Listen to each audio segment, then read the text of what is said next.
নামেন।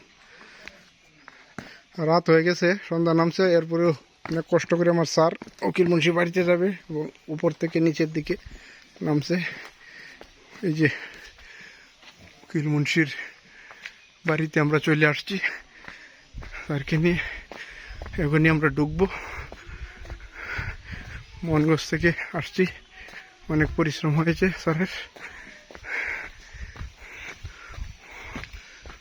ওইটাই main gate হবে সম্ভবত। ঠিক আছে স্যার, ওইটাই মেন গেট হবে, ঢুকে পড়েন। ওইটাই বাউন্ডারি যেহেতু করা সব কাজে। হ্যাঁ হ্যাঁ ঠিক আছে। এই যে আমরা উকিল মুন্সির মেইন সদর দরজা দিয়ে ঢুকে গেলাম। সন্ধ্যা ঘনিয়ে এসেছে, খুব সুন্দর পরিবেশ। যদিও আমি মোহনগঞ্জের ছেলে, কিন্তু আজ স্যারের সুবাদে প্রথম আসা হলো। আমিও সংস্কৃতিমনা মানুষ, মাঝে মধ্যে বিভিন্ন যাত্রা নাটকে স্থানীয়ভাবে অভিনয় করি। এখন যদিও একটা জব করি, প্রাণী সম্পদের সাথে সম্পৃক্ত। আমার স্যারও সংস্কৃতিমনা মানুষ, উনি আমাকে নিয়ে আসছে। খুব সুন্দর।